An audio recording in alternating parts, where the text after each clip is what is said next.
आणि आता पाहणार आहोत सविस्तर विशेष। आगामी लोकसभा निवडणुकीच्या आधी विरोधकांनी भाजपला घेरायला सुरुवात केलेली आहे। बेंगळुरूमधील इंडिया आघाडीच्या महाबैठकीच्या दुसऱ्या दिवशी शरद पवारांनीही हजेरी लावत विरोधकांच्या एकजुटीला बळ दिलं। पाटण्यातील बैठकीनंतर आता बेंगळुरूतही विरोधकांनी भाजप विरोधात वज्रमूठ आवळल्याचं पाहायला मिळतंय। भाजप विरोधात विरोधकांचा एल्गार, पाटण्यानंतर बंगळुरूत एकजूट, सोनियांसह पवार ठाकरेंचीही हजेरी, विरोधकांच्या महाबैठकीवर मोदींचे वाद। आगामी लोकसभा निवडणुकीला अवघं 1 वर्ष शिल्लक असल्यानं आता विरोधकांनी मोर्चे बांधणी सुरू केल्याचं पाहायला मिळतंय। याच पार्श्वभूमीवर बंगळुरूत 2 दिवसीय महाबैठकीचं आयोजन करण्यात आलं। या बैठकीत भाजप विरोधातील सगळ्याच पक्षांच्या नेत्यांनी हजेरी लावत भाजपला कोंडीत पकडण्याचा प्रयत्न केला। पहिल्या दिवशी सोनिया गांधी आणि उद्धव ठाकरेंसह विरोधी पक्षाच्या दिग्गज नेत्यांनी या बैठकीत हजेरी लावली। दुसऱ्या दिवशी शरद पवारांनीही हजेरी लावत विरोधकांच्या एकजुटीद्वारे भाजपच्या पराभवाचा नारा दिला। युवा दुखी है, किसान दुखी है, मजदूर दुखी है, व्यापारी दुखी है, इंडस्ट्रियलिस्ट दुखी है, गृहिणी दुखी है। ऐसा कौन सा व्यक्ति है जो दुखी नहीं है? तो आज ये 26 पार्टियां, हम सब लोग अपने लिए एकत्रित नहीं हुए। हम देश को एक तरफ बचाना है। जिस तरह से पूरे देश के अंदर नफरत फैलाई जा रही है, उससे बचाना है। खरं तर देशभरातील विरोधी पक्षांची ही दुसरी बैठक होती। याआधी बिहारच्या पाटण्यातही अशीच महाबैठक आयोजित करण्यात आली होती, ज्यात अनेक नेत्यांनी हजेरी लावली। आता पुन्हा एकदा विरोधक एकत्र आल्यानं पंतप्रधान मोदींनी विरोधकांच्या या बैठकीवर जोरदार टीकास्त्र डागलाय। फक्त कुटुंबाची काळजी करणारे हे पक्ष भ्रष्टाचारावर पांघरून घालण्यासाठी एकत्र आल्याची टीका मोदींनी केली आहे। 20 लाख करोड़ रुपए के भ्रष्टाचार की गारंटी देने वाले ये लोग बड़े प्रेम से, बड़ी आत्मीयता से आपस में मिल रहे हैं। साथियों, भ्रष्टाचार की इस दुकान में जुटे हुए ये सभी परिवारवाद के कट्टर समर्थक हैं। न खाता न वही, जो परिवार कहे वही सही। या बैठकीला स्वतः सोनिया गांधी यांनी उपस्थित राहत विरोधकांचं ऐक्य करण्यासाठी काँग्रेस गंभीर असल्याचा संदेश दिलाय। आता स्वतः मोदींनी या बैठकीवर टीका केल्यानं विरोधक आणि भाजपमध्ये जुंपल्याचं पाहायला मिळतंय। त्यामुळे लोकसभेच्या तोंडावर सुरू असलेल्या या हालचालींचा आणि आगामी निवडणुकीत विरोधकांच्या या एकजुटीचा नेमका काय परिणाम होतो हे पाहणं महत्त्वाचं ठरेल। Bureau report, news 18 Lokmat. आगामी निवडणुकांच्या पार्श्वभूमीवरती भाजपकडून तयारी सुरू करण्यात आलेली आहे। भाजपकडून दिल्लीत एनडीएच्या बैठकीचं आयोजन करण्यात आलं। या बैठकीत भाजपकडून प्रादेशिक पक्ष आणि लहान गटांना एनडीएमध्ये सामावून घेण्याचा प्रयत्न केला जाणार आहे।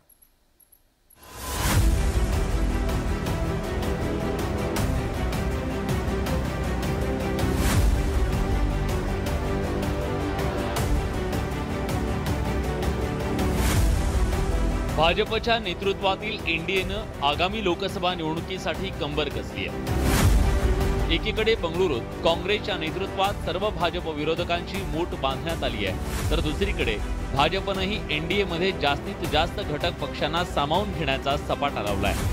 आता एनडीएतील घटक पक्षांची संख्या 38 वर पोहोचली आहे। एकनाथ शिंदेंच्या नेतृत्वातील शिवसेना आणि अजित पवारांच्या नेतृत्वातील राष्ट्रवादी काँग्रेसचा गट नव्यानं एनडीएत सहभागी झालाय। शामिल हो जाएंगे। शिवसेना एक एनडीए का और बीजेपी का बहुत ही पुराना पार्टनर है। मोदी जी के नेतृत्व में अभी महाराष्ट्र में हम लोग काम कर रहे हैं, तो निश्चित रूप से इसलिए हम लोग आज की बैठक में शामिल हैं। हम अच्छा ही चाहेंगे कि एनडीए यशस्वी हो प्रधानमंत्री मोदी जी के नेतृत्व में, और आज इस बैठक के बाद देखेंगे कि आगे का एजेंडा क्या तय होता है। भाजपकडून लहान लहान प्रादेशिक पक्ष आणि गटांना एनडीएमध्ये सामावून घेण्याचा प्रयत्न केला जातोय। नुकतंच लोजपाचे दोन्ही गट एनडीए मध्ये दाखल झालेत। हम लोग आने वाले दिनों में जो 24 का चुनाव होगा, कुछ जो पहले से भारतीय जनता पार्टी एनडीए में हैं, हमारे कुछ नए दल साथ में आए हैं, सब लोग मिलकर के सबका एक ही लक्ष्य होता है। कोई भी पार्टी आप देखिए, सभी लोग एक ही बात कहते हैं कि हम देश में विकास चाहते हैं, देश का विकास चाहते हैं। एनडीएच्या बैठकीपूर्वी पंतप्रधान नरेंद्र मोदींनी बंगळुरूतल्या यूपीएच्या बैठकीवर जोरदार शाब्दिक हल्ला चढवला। पहला विचार देश के लोगों के मन में यही आता है, पूरा फ्रेम देख करके देशवासी यही बोल उठता है, लाखों करोड़ों रुपए का भ्रष्टाचार। इसलिए देश की जनता कह रही है कि ये तो कट्टर भ्रष्टाचारी सम्मेलन हो रहा है। एकीकडे दिल्लीत सत्ताधारी भाजपनं लोकसभा निवडणुकीसाठी एनडीएची बैठक घेतली, तर दुसरीकडे बंगळुरूत काँग्रेसच्या नेतृत्वात भाजप विरोधकांची जुळवाजुळव करण्याचा प्रयत्न केला जातोय। संसदेच्या पावसाळी अधिवेशनाच्या पूर्वी एनडीएची बैठक आयोजित करून भाजपकडून शक्ती प्रदर्शन करण्याचा प्रयत्न आहे। आगामी लोकसभा निवडणुकीपूर्वी एनडीएचा विस्तार करण्यासोबतच एनडीएतील घटक पक्षांशी राजकीय संबंध आणखी मजबूत करण्याचा भाजपचा प्रयत्न आहे। मात्र एनडीएच्या या बैठकीकडे भाजपचे पूर्वाश्रमीचे सहकारी पक्ष अकाली दल आणि टीडीपीनं मात्र पाठ फिरवल्याचं पाहायला मिळतंय। Bureau report, news 18 Lokmat. अधिवेशनाचा दुसरा दिवसही विधानसभा विरोधी पक्षनेत्याशिवाय पार पडला आणि त्यामुळे आता शिवसेना आणि राष्ट्रवादीतील फुटीनंतर महाविकास आघाडीतील मोठा भाऊ कोण याचंही उत्तर या बैठकीनंतर मिळणार आहे। कोण होणार विधानसभा विरोधी पक्षनेता? बंगळुरूतल्या बैठकीत निर्णयाची शक्यता। सोनिया पवार ठाकरेंमध्ये होणार चर्चा। मवियातील मोठा भाऊ काँग्रेस बनणार। अधिवेशन सुरू होऊन 2 दिवस झाले तरी अजून राज्याच्या विधानसभेत विरोधी पक्षनेता कोण हे स्पष्ट होऊ शकत नाहीये। काँग्रेस पक्षाला विधानसभा विरोधी पक्षनेता पद मिळणार आहे, तर विधान परिषदेतलं संख्याबळ कमी झाल्यानंतरही उद्धव ठाकरे यांना विधान परिषदेतलं विरोधी पक्षनेते पद हवंय। या दोन्ही महत्त्वाच्या पदांचा निर्णय बंगळुरूतल्या बैठकीत होण्याची शक्यता आहे। विरोधी पक्षाच्या बैठकीसाठी बंगळुरूत विरोधी पक्षाचे प्रमुख नेते उपस्थित झाले। या बैठकीनंतर काँग्रेस अध्यक्ष मल्लिकार्जुन खरगे, राहुल गांधी, शरद पवार आणि उद्धव ठाकरे यांच्यात चर्चा होणार आहे। या बैठकीत राज्यातील महत्त्वाच्या पदांबाबत चर्चा होण्याची शक्यता आहे, ज्यात विधानसभा विरोधी पक्षनेते पदाच्या नावावर शिक्कामोर्तब होण्याची शक्यता आहे। बँगलोरमध्ये जे मीटिंग चाललेली आहे त्याच्यात शरद पवार साहेब या उद्धव ठाकरे साहेब आहे। आम्ही पहिले सांगितलं होतं की आमचे जे सोबत जे काही आमचे पक्ष आहेत त्यांच्याशी सल्ला मसलत घेऊनच त्या पद्धतीचा निर्णय घेतला जाईल। आज संध्याकाळपर्यंत तो निर्णय होईल। खरं तर काँग्रेसकडून यावेळी विरोधी पक्षनेते पदासाठी नव्या चेहऱ्याला संधी मिळण्याची शक्यता आहे। त्यामुळे आता कुणाच्या गळ्यात विरोधी पक्षनेते पदाची माळ पडते याकडे सगळ्यांचं लक्ष लागलंय। पण याचाही निर्णय महाराष्ट्राबाहेर होण्याची शक्यता असल्यानं सत्ताधाऱ्यांनी मवियावर टीका करायला सुरुवात केली आहे। एकंदरीतच विरोधकांनी अधिवेशनात तयारीनिशी उतरायला हवं, पण राष्ट्रवादीतल्या फुटीनंतर महाविकास आघाडीची अवस्था काहीशी गोंधळलेल्या स्थितीत आहे। त्यामुळे अधिवेशन सुरू होऊन 2 दिवस उलटल्यानंतरही विधानसभेचं विरोधी पक्षनेतेपद रिक्त आहे। त्यामुळे आता तिसऱ्या दिवशी तरी विरोधी पक्षनेते पदाचं नाव ठरतं का हे पाहणं महत्त्वाचं आहे। Bureau report, news 18 Lokmat. अहमदनगरच्या श्रीगोंदा इथल्या समाधान मोरेच्या मृत्यू प्रकरणी पोलिसांनी आधी आत्महत्येचा गुन्हा दाखल केला होता, मात्र आता पोलिसांनी याच प्रकरणामध्ये हत्येचा गुन्हा दाखल केलाय। 4 दिवसात असं नेमकं काय घडलं पाहूयात आमच्या या विशेष रिपोर्टमधून।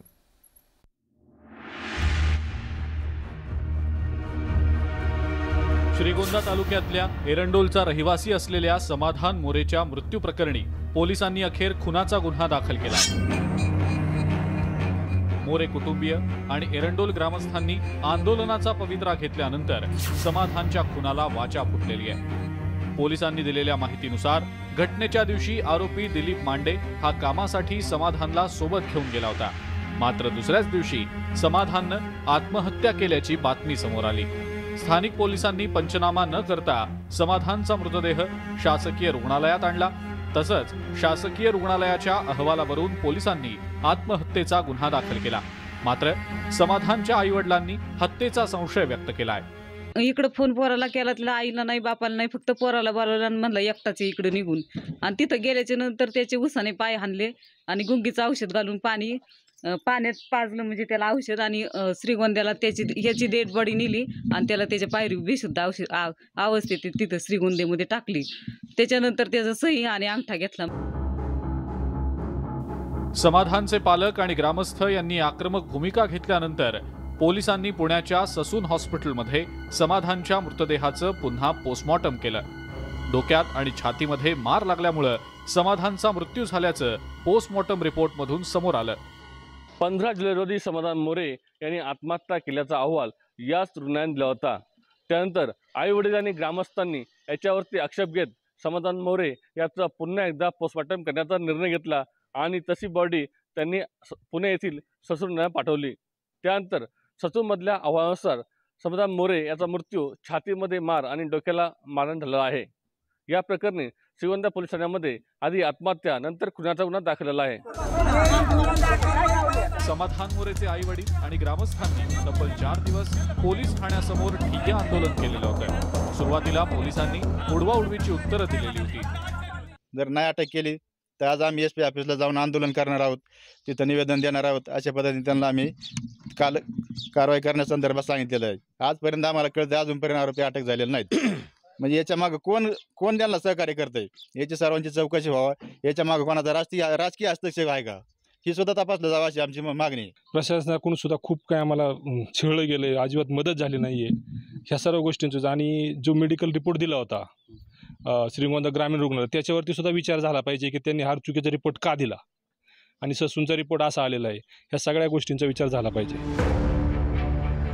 ससून रुग्णालयाच्या अहवालानंतर तब्बल 4 दिवसांनी श्रीगोंदा पोलिसांनी या प्रकरणातल्या मुख्य आरोपी असलेल्या दिलीप मांडेसह 6 जणांच्या विरोधात गुन्हा दाखल केलाय। रुपाली अंकुश मोरे राहणार एरोंडली यांच्या मुलाच्या मृत्यूसंदर्भात त्यांनी दिलेल्या तक्रारीवरून श्रीगोंदा पोलीस स्टेशन 302-34चा गुन्हा दिलीप मांडे व इतरांवर दाखल करण्यात आलेला आहे। समाधान मोरेच्या हत्येप्रकरणी पोलिसांनी खुनाचा गुन्हा दाखल केलाय। मात्र या प्रकरणी हलगर्जीपणा करणारे पोलीस आणि आरोग्य अधिकाऱ्यांवर कारवाई करण्याची मागणी ग्रामस्थांनी केली आहे। आता संबंधित अधिकाऱ्यावर कारवाई होणार का हाच खरा प्रश्न आहे। साहेबराव कोकणे, न्यूज 18 लोकमत, अहमदनगर। मुंबई नाशिक महामार्गावरती भिवंडी तालुक्यामधील खडवली गावाच्या क्रॉसिंगवर भीषण अपघात झाला। कंटेनर आणि प्रवासी वाहतूक करणाऱ्या जीपची धडक होऊन हा अपघात झाला। या अपघातात जीपमधील 6 प्रवाशांचा मृत्यू झाला असून 6 जण जखमी आहेत।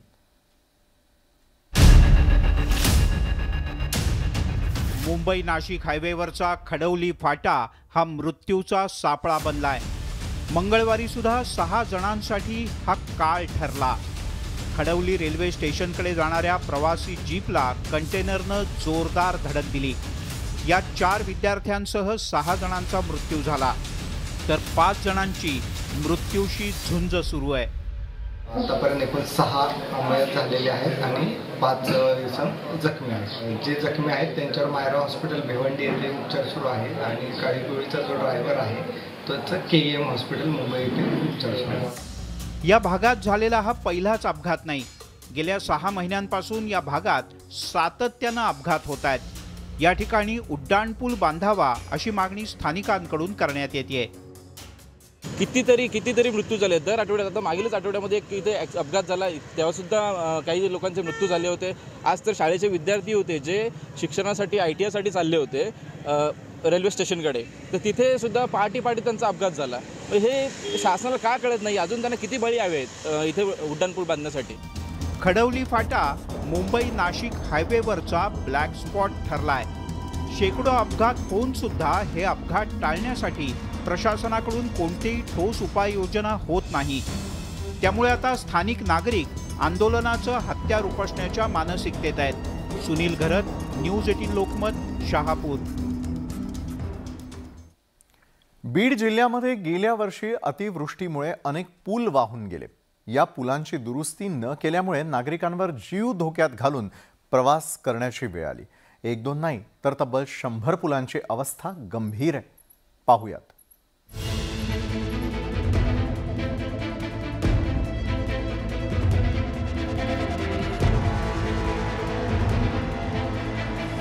बीड जिल्ह्यातल्या जवळपास 100च्या वर पुलांची अवस्था गेल्या पावसाळ्यापासूनच गंभीर आहे. यातल्या अनेक पूल तुटले आहेत तर अनेक पूल निकामी झाले आहेत. गेल्या वर्षभरात या पुलांच्या दुरुस्तीकडे प्रशासनाचं पूर्णतः दुर्लक्ष झालंय.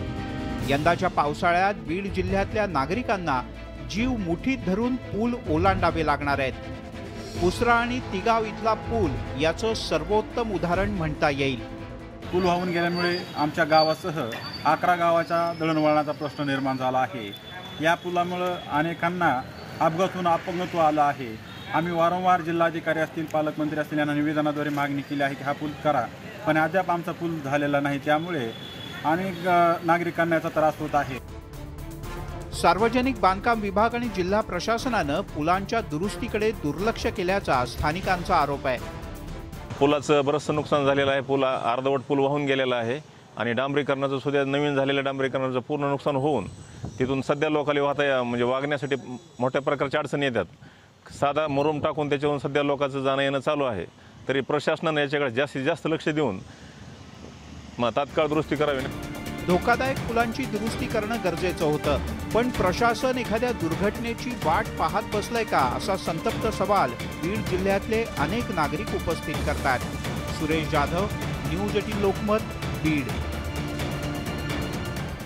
तर आज संपूर्ण दिवसभरामध्ये आणखी काय काय घडलंय महत्त्वाचं आणि विशेष जाणून घेणार आहोत ब्रेक नंतर.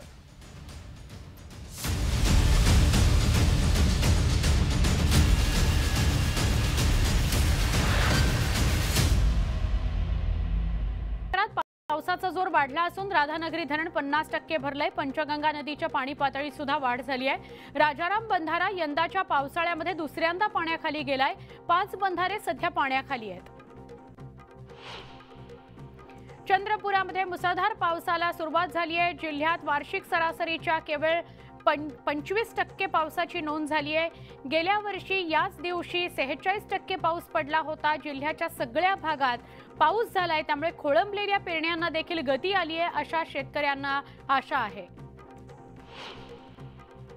बुलढाण्याच्या खामगाव तालुक्यामध्ये शेकडो एकर कपाशी पिकावर लाल्या रोगाचा प्रादुर्भाव झालाय. या रोगामुळे शेतकऱ्यांनी कपाशीवर ट्रॅक्टर फिरवला. कुणी कपाशीमध्ये शेळ्या मेंढ्या चरायला सोडल्या. त्यामुळे तात्काळ पंचनामे करून कापूस उत्पादक शेतकऱ्यांना नुकसान भरपाई द्यावी, अशी मागणी शेतकरी करतोय. जळगावच्या मुरादाबाद परिसरामध्ये कपाशीचं पीक पिवळं पडताना दिसतंय. शेतकऱ्यांची चिंता वाढली आहे. पावसामुळे पुरेशा वापसा स्थिती अभावी कपाशीला फटका बसतोय. पुणे मार्केट यार्डात टोमॅटोच्या दरात घसरण झाली आहे. टोमॅटोचे भाव प्रति किलो 100 रुपयांवरून 80 रुपयांवर पोहोचलेत. येत्या काही दिवसात दरात आणखी घट होण्याची शक्यता आहे. पुण्याच्या भाजी मार्केटमध्ये टोमॅटोच्या दरात वाढ झाली आहे, तर इतर भाज्यांचे भाव देखील पावसामुळे वधारलेत. आवक घटल्यानं सगळ्या भाज्यांच्या दरात 20% वाढ झाली आहे. वसईत सकाळपासून दमदार पावसानं हजेरी लावली. सखल भागात पाणी साचायला सुरुवात झाली. नालासोपारा एसटी डेपोतही पाणी साचलंय. पुणे जिल्ह्यातील वेल्हा तालुक्यामध्ये मढेघाट इथला धबधबा प्रवाहित झाला असून धबधब्यावर आनंद लुटण्याकरता राज्यभरातून पर्यटक दाखल झालेत. पर्यटक व्हॅली क्रॉसिंग, वॉटरफॉल, रॅपलिंगचा आनंद घेत असल्याचं बघायला मिळत आहे. सोलापूरच्या मोहोळ तालुक्यामध्ये समाधानकारक पाऊस न झाल्यानं पेरण्या खोळंबल्यात. केवळ 20% पेरण्या झाल्यात. यंदा खरीप हंगाम वाया जाण्याची भीती शेतकऱ्यांकडून व्यक्त केली जाते. पावसाअभावी जलसाठे देखील आटलेत. त्यामुळे ऊस, मका या पिकांसह द्राक्ष, डाळिंब, पेरू, सीताफळ, बोर या फळबागा धोक्यात आलेल्या आहेत. गडचिरोलीमध्ये जिल्ह्यात झालेल्या मुसळधार पावसामुळे नदीला पूर आला. भामरागड तालुक्याचा संपर्क तुटला. पर्लकोटा नदीवरील मोठा पूल पाण्याखाली गेलाय. 100 गावांचा संपर्क तुटलाय. त्या दरम्यानची वाहतूक पूर्णपणे ठप्प झाली आहे. गोंदिया जिल्ह्याचा तालुक्यातील सगळ्याच रेशन दुकानांमध्ये जून महिन्यापासून जुलै महिन्यापासून नागरिकांना मका वाटप सुरू झालेलं आहे। शासनाकडून तालुक्यातील सगळ्या दुकानधारकांकडे मक्याचा पुरवठा करण्यात येतोय। जुलै महिन्यापासून राशन बरोबर अगदी मोफत मिळत असून काही दुकानधारकांनी त्याचं वाटप देखील चालू केलंय। वाशिम जिल्ह्यात हळदीच्या दरात मागील काही दिवसांपासून चांगली वाढ होत आहे। बाजार समितीमध्ये हळदीला विक्रमी 13,500 रुपये प्रति क्विंटलचा दर मिळालाय। दिवसात हळद 14,000चा टप्पा पार करण्याची शक्यता आहे। हळद उत्पादक शेतकऱ्यांमध्ये आनंद आहे। अक्कलकोट शहराला पाणीपुरवठा करणाऱ्या करनूर धरणामध्ये अवघ्या 15 दिवस पुरेल एवढा पाणीसाठा शिल्लक राहिलाय। गेल्या 1.5 महिन्यांपासून अक्कलकोट तालुक्यामध्ये पावसाने दडी मारली आहे, त्यामुळे अक्कलकोट तालुक्यावर पाण्याचं संकट ऐन पावसाळ्यात गडद होण्याची शक्यता आहे। कुरनूर धरणामध्ये 8% पाणीसाठा शिल्लक असल्याने अक्कलकोट शहराला 8 दिवसाआड पाणीपुरवठा सुरू आहे। रत्नागिरी जिल्ह्याला ऑरेंज अलर्ट देण्यात आला असून कालपासून दमदार पावसाला सुरुवात झाली आहे। जिल्ह्यातील परिस्थिती कधीही धोक्याबाहेर जाऊ शकते, त्यामुळे आपत्ती व्यवस्थापन सज्ज ठेवण्यात आले। वर्धा जिल्ह्यातील हिंगणघाट कृषी उत्पन्न बाजार समितीत आवक मंदावली आहे। कापूस खरेदी बंद करण्यात आली आहे। बाजार समितीत आतापर्यंत 9,67,000 क्विंटल कापसाची खरेदी करण्यात आली आहे। तलाठी भरतीसाठी अर्ज करण्याकरता आता मुदतवाढ करण्यात आली आहे। राज्यात 4,644,000 जागांकरता महसूल आणि वन विभागाने जाहिरात प्रसिद्ध केली आहे, मात्र सर्व्हर डाऊनमुळे अनेकांना अर्ज भरण्यास विलंब झालाय। सरकारने 1 दिवसाची मुदतवाढ देण्याचा निर्णय घेतलाय। राज्यातील तब्बल 14,90,545 विद्यार्थ्यांचं आधार कार्ड अवैध असल्याची धक्कादायक माहिती समोर आली आहे। आधार कार्ड अवैध ठरलं असलं तरी विद्यार्थ्यांना योजनेपासून वंचित ठेवण्यात येणार नाही। या विद्यार्थ्यांना आधार कार्ड मिळवून देण्याकरता यंत्रणा देखील उपलब्ध करून दिल्या आहेत, असं शालेय शिक्षण मंत्री दीपक केसरकर यांनी म्हटलंय। हिंगोलीच्या सेनगावमधील जिल्हा परिषदेच्या अनेक शाळांमध्ये शिक्षकांची पदं रिक्त असल्याने विद्यार्थ्यांचं शैक्षणिक नुकसान होत आहे, त्यामुळे ठाकरे गटानं पंचायत समिती कार्यालयामध्येच विद्यार्थ्यांची शाळा भरवली। 15 दिवसांच्या शिक्षकांच्या रिक्त जागा न भरल्यास तीव्र आंदोलन करण्याचा इशारा ठाकरे गटानं दिला। सिंधुदुर्ग जिल्हा परिषदेसमोर डीएड बेरोजगार संघर्ष समितीच्या वतीने धरणं आंदोलन करण्यात आलं। डीएड बेरोजगारांना 80% शिक्षण सेवक म्हणून सामावून घ्या, तसंच सेवानिवृत्त शिक्षकांविषयी काढण्यात आलेला जीआर तात्काळ रद्द करा आणि डीएड बेरोजगारांची भरती करा अशा मागण्या यावेळी करण्यात आल्या। परभणीमध्ये एसटी महामंडळाच्या बसेसची दुरवस्था पुन्हा एकदा समोर आली आहे। अनेक एसटी बसेस मोडकळीस आलेल्या आहेत। नागरिकांना गळक्या बसमधून प्रवास करावा लागतोय। काही प्रवाशांनी पाण्यापासून बचावाकरता बसमध्ये बसून छत्री उघडली। नागपुरात बऱ्याच शाळांमध्ये स्कूल बस आणि ऑटो रिक्षात येणाऱ्या विद्यार्थ्यांना अक्षरशः कोंबून आणलं जातं, त्यामुळे अपघाताची भीती अधिक असते। क्षमतेपेक्षा जास्त वाहतूक करणाऱ्या वाहनांवर कारवाई करावी अशा सूचना पोलीस विभागाकडून शाळांना दिल्या गेल्यात। नियमांचं पालन होत नसेल आणि लवकरच नियमबाह्य वाहतूक करणाऱ्यांवर कारवाई केली जाईल असा इशारा दिला गेलाय। बहुप्रतीक्षित मनमाड ते जालना रेल्वे मार्गाचं विद्युतीकरण अखेर पूर्ण झालं। संपूर्ण रेल्वे मार्गावर रेल्वेची विद्युतीकरणाची यंत्रणा कार्यान्वित झाल्यामुळे जनशताब्दी एक्सप्रेससह इलेक्ट्रिक इंजिन रेल्वे धावण्याचा मार्ग मोकळा झाला। आजपासून अधिक मासाला सुरुवात झाली आहे, त्यामुळे पंढरपुरात विठ्ठल दर्शनाकरता भाविकांनी गर्दी केली। पहाटेपासूनच भाविकांची रीघ लागल्याचं बघायला मिळालं। नाशिक शहरातील सिटी लिंक बस कर्मचाऱ्यांनी पहाटेपासून काम बंद आंदोलन सुरू केले, त्यामुळे शहरातील वाहतूक सेवा ठप्प झाली। ठेकेदार आणि कर्मचारी यांच्यातील वादाचा फटका सामान्य नागरिकांना बसतोय।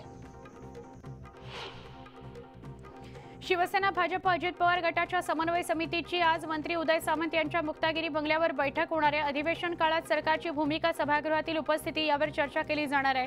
तिन्ही पक्षाच्या समन्वय समितीची पहिल्यांदाच बैठक होतीये। बंगळुरूमध्ये विरोधी पक्षांच्या बैठकीबाबत शरद पवारांनी ट्विट केलं। बैठकीत विविध विरोधी पक्षांच्या मान्यवरांसोबत भेटीगाठी झाल्या। यावेळी उपस्थित सगळ्या नेत्यांकडून एकत्र लढू आणि जिंकू असा निर्धार करण्यात आला। शरद पवारांनी ही माहिती दिली।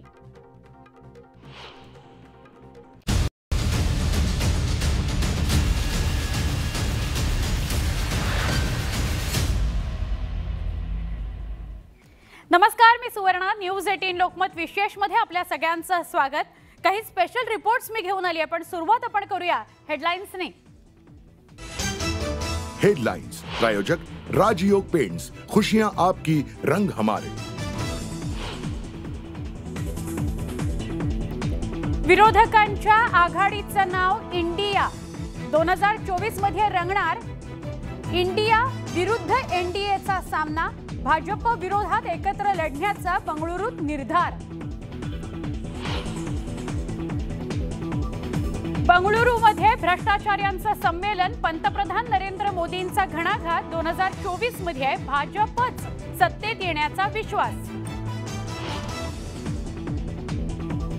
पंतप्रधान नरेंद्र मोदींच्या उपस्थितीत दिल्लीत एनडीएची बैठक। 2024च्या निवडणुकांकरता रणनीती ठरणार, शिंदे अजितदादाही उपस्थित।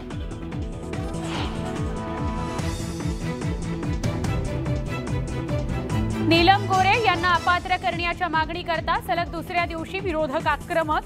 विधान परिषदेमध्ये जोरदार खडाजंगी।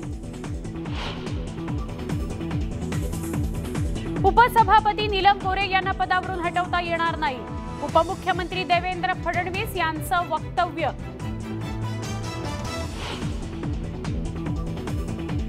सचिन अहिर लवकरच भाजपमध्ये येणार, सुधीर मुनगंटीवार यांची भविष्यवाणी। हा संभ्रम निर्माण करण्याचा प्रयत्न, अहिर यांचा टोला। गडचिरोली जिल्ह्याला पावसानं झोडपलं, पर्लकोटा नदीला पूर, 100 गावांचा संपर्क तुटला। कोकणात पावसाचा जोर वाढला, येत्या 24 तासांकरता ऑरेंज अलर्ट, आपत्ती व्यवस्थापन सज्ज। आणि नाशिक शहरातील सिटी लिंक बस सेवा ठप्प, थकीत पगाराकरता कर्मचाऱ्यांचं आंदोलन, प्रवाशांची मात्र गैरसोय।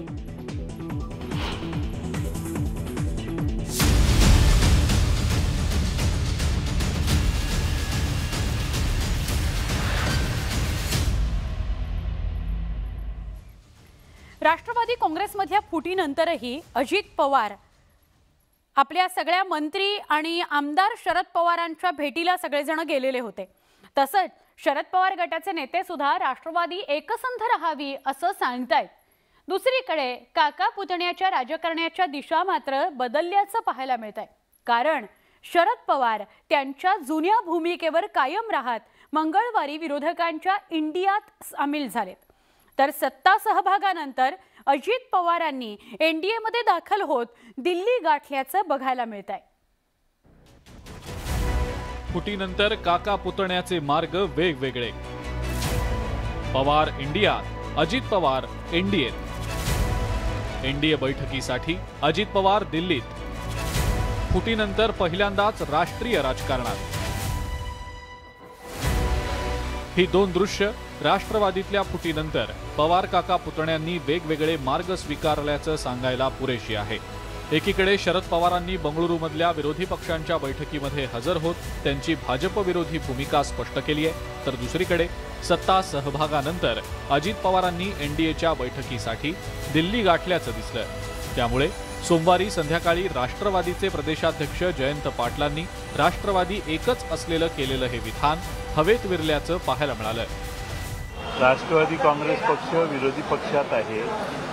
आम्ही आज सर्व पवार साहेबांच्या राष्ट्रवादी काँग्रेस पक्षात असणारे आमचे सर्व आमदार हे विरोधी पक्षातच आज बसलेले आहेत। खरं तर 2 जुलैला अजित पवारांनी त्यांच्या 8 सहकाऱ्यांसह मंत्रिपदाची शपथ घेतल्यानंतर राष्ट्रवादीमध्ये फूट पडल्याचं स्पष्ट झालेलं होतं।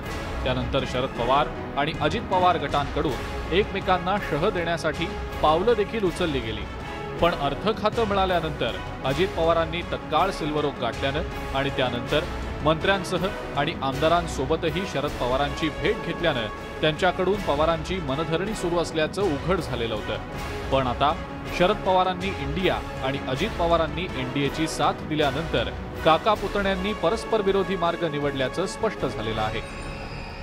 ज्या पद्धतीने आजच्या बैठकीला या दोघांनी एकमेकांच्या विरोधकाकडे जाऊन हजेरी लावली, याचा अर्थ असा आहे की राष्ट्रवादी पक्ष आता दुभंगणार हे निश्चित आहे, कारण तो आता एक संघ राहणं कठीण आहे, कारण या दोन्ही गटाच्या भूमिका आता अतिशय परस्पर विरोधी झाल्या आहेत। या भूमिका बदलल्यामुळं भविष्यात राष्ट्रवादी पक्षातील अंतर निश्चितपणे वाढणार आहे. शरद पवारांनी बंगळुरू आणि अजित पवारांनी दिल्लीमध्ये हजेरी लावल्यानं पवार काका पुतण्याचे राजकीय मार्ग वेगवेगळे झाल्याचं स्पष्ट झालेलं आहे. त्यामुळे आता राष्ट्रवादीच्या आमदारांच्या मनातला संभ्रम आता तरी दूर होतो का? महाराष्ट्राच्या राजकारणात पवार काका पुतण्याच्या राजकीय विरोधाचे काय पडसाद उमटतात हे पाहणं महत्त्वाचं ठरणार आहे. Bureau report, news 18 Lokmat. शिवसेनेच्या दोन्ही गटातील प्रत्येकी 16 आमदारांना विधानसभा अध्यक्ष राहुल नार्वेकर यांनी नोटीस पाठवलेली आहे. तुम्हाला अपात्र का करू नये या संदर्भातली नोटीस पाठवण्यात आली आहे. या नोटिशीला पुढील 7 दिवसांमध्ये दोन्ही गटाच्या आमदारांना उत्तर द्यायचंय. पण ठाकरे गटाच्या एका निर्णयाने नवा पेच निर्माण झालाय. पाहूयात या संदर्भातला रिपोर्ट. शिवसेनेतील 16 आमदारांच्या अपात्रता प्रकरणात विधानसभा अध्यक्ष राहुल नार्वेकर निर्णय घेणार आहेत. नुकताच विधानसभा अध्यक्षांनी उद्धव ठाकरे आणि एकनाथ शिंदे यांच्या नेतृत्वातील शिवसेना आमदारांना नोटीस बजावली होती. त्या नोटिशीला दोन्ही बाजूच्या आमदारांनी अद्याप उत्तर दिलेलं नाही. त्यामुळे आता विधानसभा अध्यक्ष राहुल नार्वेकर हे पावसाळी अधिवेशनानंतर सगळ्या आमदारांची सुनावणी घेणार आहेत. पण त्यावर उद्धव ठाकरे गटाचे आमदार नेमकं उत्तर काय देणार आणि ते कधी उत्तर देणार याकडे सगळ्यांचं लक्ष लागलंय. असं आहे की आम्ही कायद्याच्या सगळ्या चाकोरी पाळून उत्तर देणार आहोत आणि आम्ही उत्तर लवकरात लवकर देऊ. नोटीस मिळाल्यापासून 7 दिवसात नोटीस देणं योग्य आहे. त्यामुळे आम्ही ते देऊ. आम्ही कायदा पाळतो. त्यामुळे कायद्यात ज्या ज्या गोष्टी आहेत त्या आम्ही करणार आहोत. आम्हाला नोटीस का दिली गेली ते देखील आम्ही उत्तरामध्ये विचारू. एकीकडे ठाकरेंच्या पक्षातील आमदारांनी अध्यक्षांच्या नोटिशीला अद्याप उत्तर दिलेलं नाही, तर दुसरीकडे शिंदेंच्या नेतृत्वातील शिवसेना आमदार पावसाळी अधिवेशनामुळे नोटिशीला उत्तर देण्यासाठी वेळ वाढवून घेण्याच्या विचारात आहेत.